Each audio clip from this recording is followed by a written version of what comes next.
It's very common that we attempt to use thoughts to motivate ourselves to do what we know is right and to not do what we know is wrong. This is very, very common. In fact, it's the normal way. It's the most common way that human beings attempt to improve our behavior. Even if improving our behavior means doing the dishes now rather than later. And even if improving our behavior means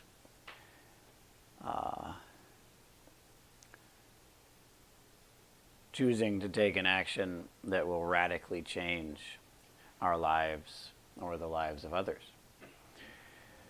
Along that vast spectrum of things which are relatively trivial and things which are highly significant, we use thinking. It's important to see how this is done. We, as human beings, as adult, modern human beings, we, unlike many living things, children, young children, for example, or possibly earlier humans,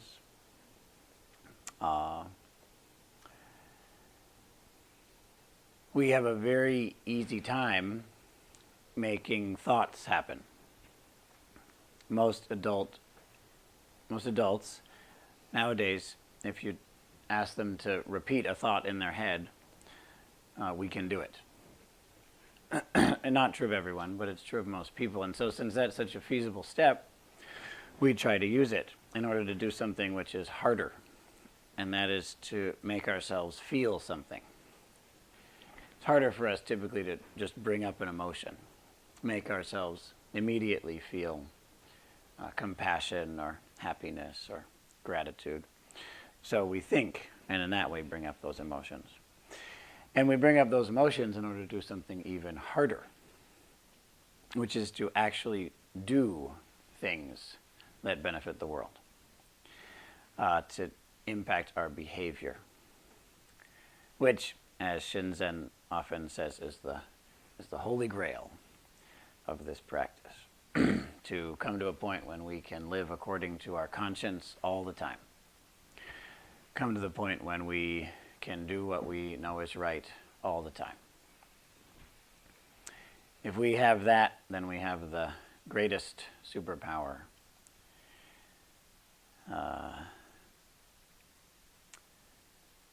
The most significant miracle is our lives, if we can do that. So, turns out, for most of us, that's hard. So we do something easier. We want to make ourselves feel a certain way, because the way our bodies feel is highly associated with the way our bodies behave. This is important to know. The way we think has a weak connection to how we behave, but the way we feel has a strong connection to how we behave. That makes sense. You feel with your body and you do things with your body. So how we feel impacts what we do. And it's hard to feel the way we want to feel all the time, but we have a relatively easy time bringing up a thought. So we do bring up a thought. We say, oh, I should really do that, in our minds. Hey, don't forget to call that person. We say that. Or live your dreams. That's one that we'll repeat to ourselves. Live your dreams. And then we want a certain emotion to arise, which results in a certain behavior. It's interesting, though, because most of us, I'm just saying most of us, I'm not talking about anyone in particular, I'm just saying most of us, Most of us aren't actually very good at this. And in fact, most of us don't even know the impact that a lot of these thoughts actually have on our bodies. And so for many people, this exercise is very informative and very useful. Sometimes we have the impression, if I say, I need to, rather than I want to, then the I need to will feel difficult. It'll make things harder. The I want to makes it easier to do it. I feel more excited when I say I want to than I need to. For other people, though, it's the opposite. Some people will feel, I want to, that to me feels meaningless and selfish. But I need to, that means I'm opening up to the larger world and I'm doing what needs to be done, and that feels noble. I have, and I'm actually right now talking about two people who I've worked with in this exercise. I'm not going to say who they are, of course, but one person, he had never noticed how often he says to himself, I need to finish this, his work. I need to finish this. I really need to finish this today. And how that decreased the amount of energy he had for doing it. He then, after saying that, had less energy than before he had said it. And yet he said it to himself all the time. Never noticed that. We did the exercise, he noticed it, and he shifted over to I want to, and he found it to be very powerful. But someone else who I worked with found that identifying the I need to brought up a sense of clarity. Does this need to be done?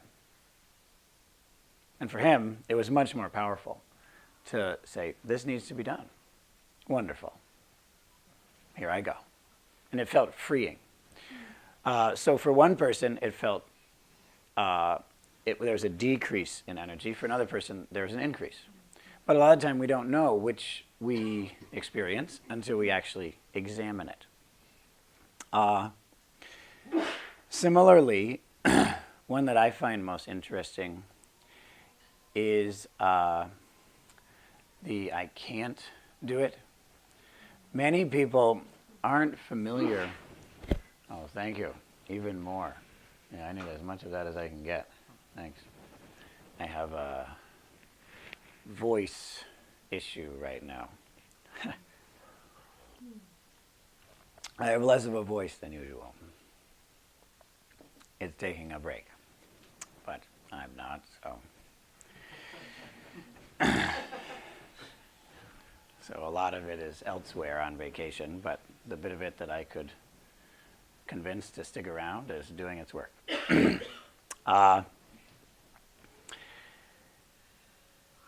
I think the phrase, I can't do it, is a very, very interesting phrase.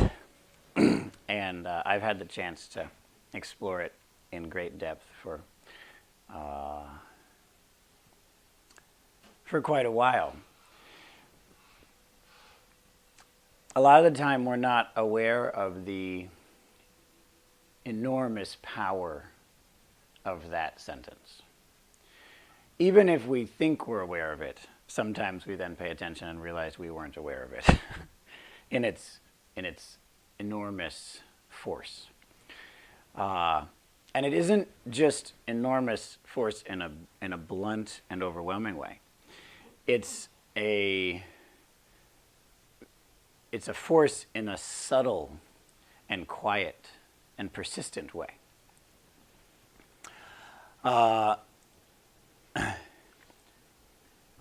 For many of us, to say I can't do it is insidious. It cuts us down. It prevents us from doing what, in fact, we can do. It prevents us from making efforts. And even before that, it already causes us enormous suffering. It causes a certain view of ourselves, which we then believe in, and therefore we act that way, which proves it. So we say it again, so we behave that way, and prove it, and we become lost in something that we think is real, but which is in fact entirely constructed. by our bodies and our minds. A situation that is entirely constructed. We have repeatedly, brick by brick, built a prison around ourselves. We built each next wall, brick by brick. I can't do it, cemented in with action. See, I definitely can't do it. Cemented in with action. Oh, really? I definitely can't do it. Again and again. And then it looks as if this is real. This is the real thing. In fact, I can't do it. And then it's very, very difficult to get out. So that's one possibility. In fact, it can become so strong that even later when we say, I was born to do it, the I can't do it cuts that off. Even that. It's irrational, of course. I was born to do it. My very life is made to do it. It's not possible I can't do it. I was born to do it, and yet it doesn't work. The prison is too well structured. It's amazing how well woven that web can be. So that's one aspect of I can't do it. But there's another one which is, to me, at least equally fascinating. Here we are in a Quaker meeting house. Founder of Quakerism, his name was George Fox. He was an extraordinarily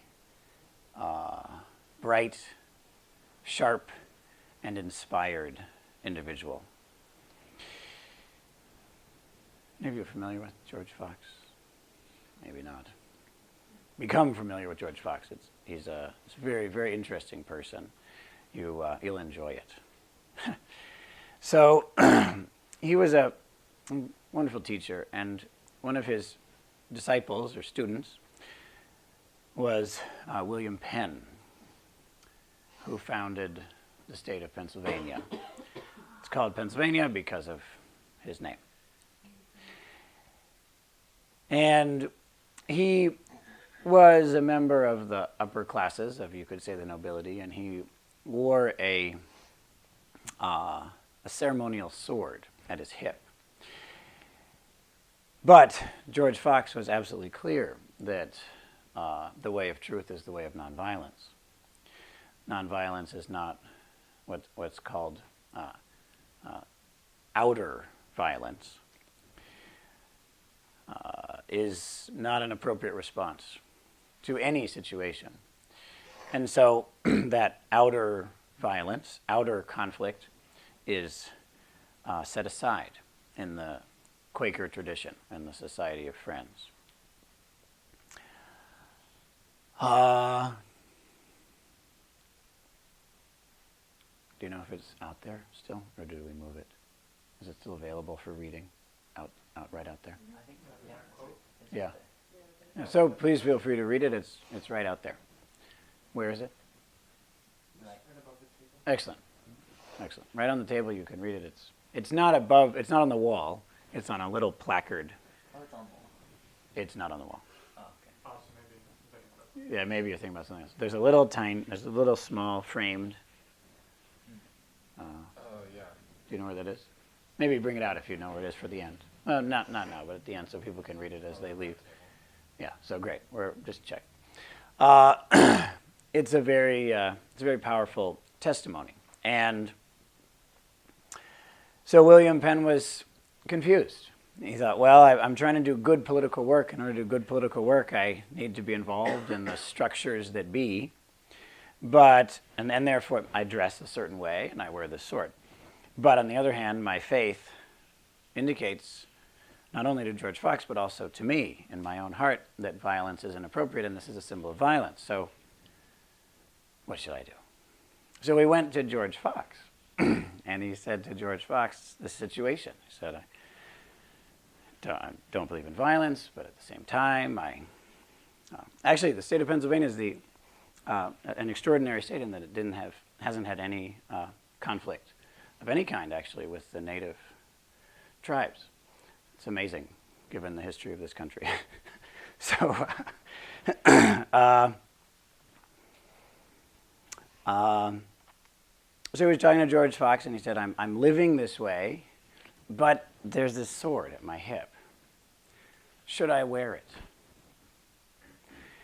And George Fox's answer is simply beautiful. He said, wear it if you can.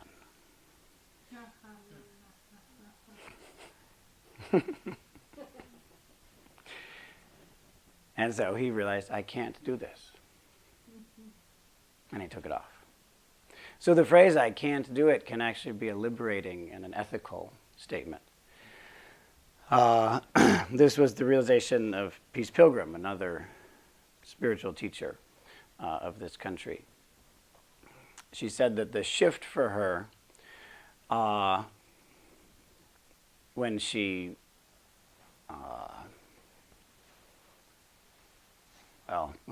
when things shifted for her, when she finally gave up, the thing that happened, that one of the most significant shifts was that she realized, from now on, I don't need to force myself to do the right thing anymore. I just will do the right thing. I don't ever have to make myself do it again. And I don't ever have to stop myself from doing the wrong thing. I just can't. I just can't do the wrong thing anymore. There's an enormous liberation in that. I don't have to force myself anymore because I can't, so I don't have to worry about that. This is enormously gratifying. There's a relief in that, which is, this is one version of this is one way of interpreting what the Buddha referred to as the unsurpassed security from bondage.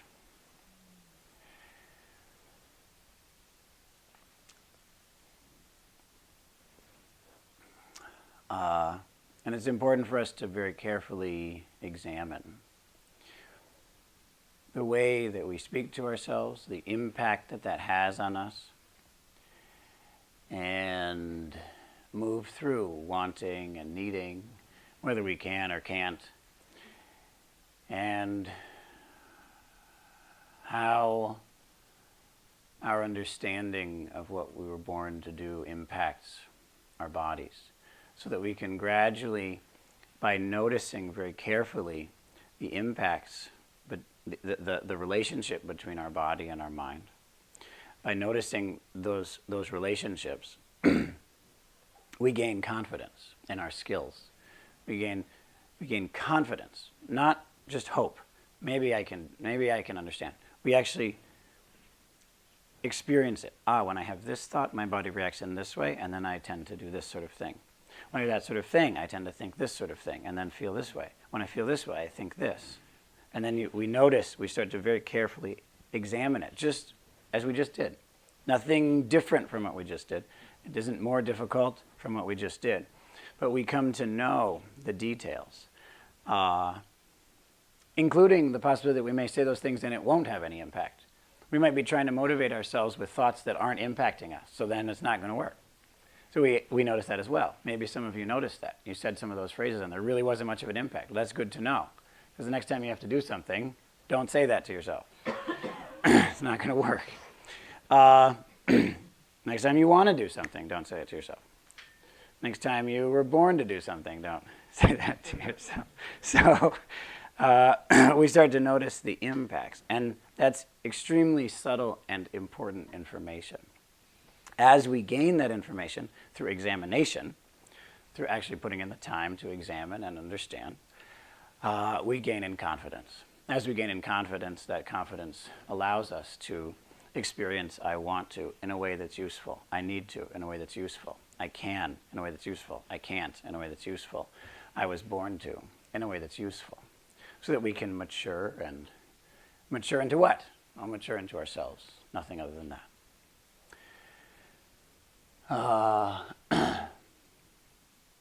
There was once a very rich man.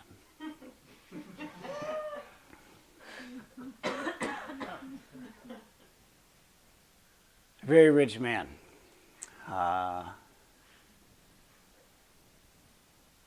And he had a huge property. He had several houses. He had mansions, actually. He had storehouses filled with grain and even with gold and jewels. He had many servants. He had industries. He ran a number of different companies. And he had chariots and horses, elephants. Lived in a magnificent palace. And he had a daughter, a little daughter. And one day while she was still a child, she happened to wander away. She wandered away into the city. She got lost. She got lost among the poor, among the desperate. And she couldn't find her way back. She begged for her food for a long time, barely surviving. And eventually, as a young woman, desperate, feeling that in fact, she at this point had forgotten her childhood. We do that. She had wandered away when she was 3 or 4. She had forgotten that. It seemed unreal. This is real, to be sad and desperate and unable to gain what I need. And in that search for gaining for gaining food and clothing, she happened to wander back to her father's house. And she stood outside that gate and she begged for food there. And her father was so happy to see her. He recognized her immediately, even though it had been many years. He was so happy to see her. And so he sent 2 of his servants out to get her and bring her in so she'd come home. Bring her into the gate, open the gate, let her come in. And he had a sense of urgency in his voice, and so they ran out to her. And I don't know if any of you have ever been in a situation where you needed to beg. But if people start running at you, it's usually a bad sign. And so she started to run away. She immediately thought, there must be something very wrong. Maybe they're going to beat me. Maybe they'll take me and enslave me. We don't know what's going to happen. It's not safe. Because no one's excited to see a beggar. So there must be something very wrong. Because there's something so wrong with me that anyone who would want to see me must be wrong.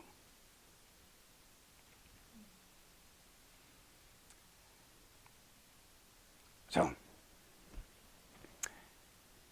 she ran away, and she wasn't very strong. They could catch up with her. And when they did, she became so afraid that she fainted.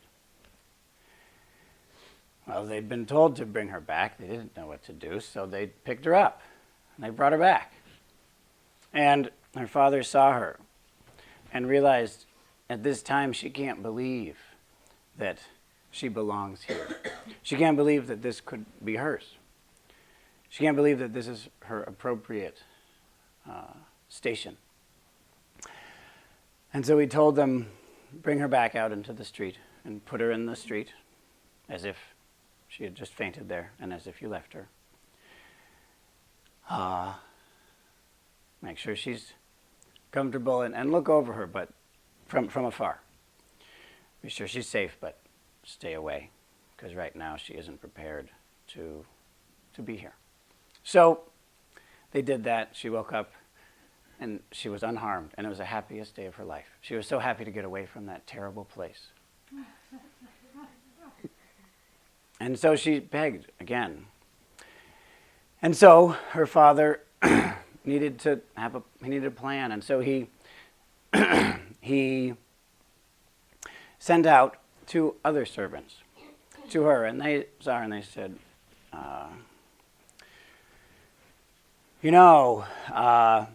we have some really bad work, some really terrible work that needs to be done. And you're not going to get paid very well, but you'll probably get paid more than you get paid now. You don't get anything now, right? So you get a little bit. It's better than this. It's really bad work, but it's probably the kind of work that you could do. And then she felt very comfortable. She had a sense of confidence then. So she said, okay, I'll try that work. So she followed them back, and they put her to work in the stables, shoveling out the manure. That was her job, to shovel out the manure, and there were many stables. That's all you have to do. There were a bunch of people shoveling out the manure, and you do it too. This is the work that anyone can do, really, even you. So she felt, oh, okay, maybe I can do this work. Never worked before. Never had a job. I don't even know if I could show up on time. Never had to do that. But this seems pretty easy, even for me. So I'll give it a try. And she did. And she could do it. And her father, he dressed himself up as a slave of the master. And he went to work in the stables. And he got to know her. And he said, you know, I actually have a pretty close relationship with that guy, and I'm going to tell him that you're doing good work.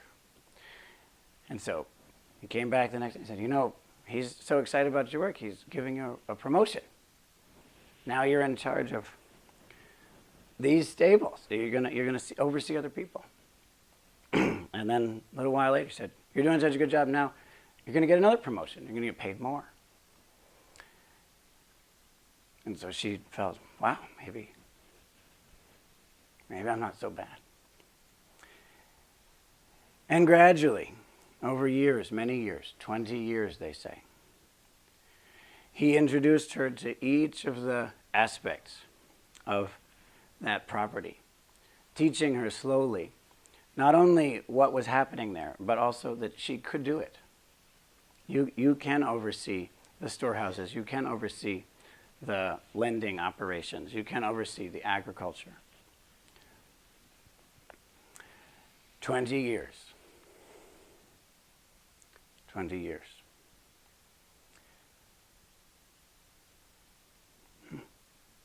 20 years. 20 years. Which I'm sure she enjoyed more than he did. It's hard to be so close to someone you love so much and have to pretend not to be.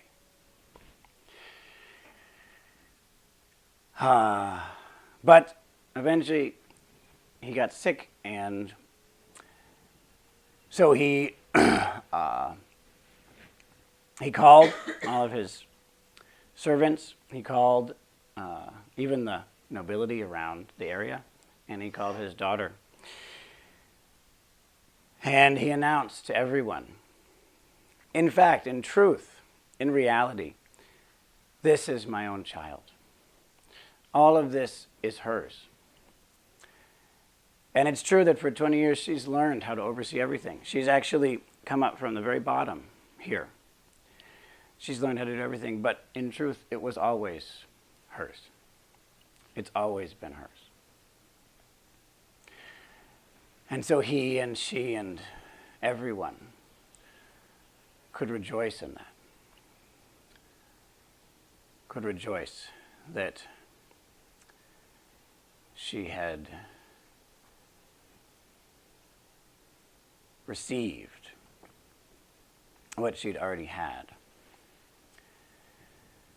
That she was doing what she was born to do.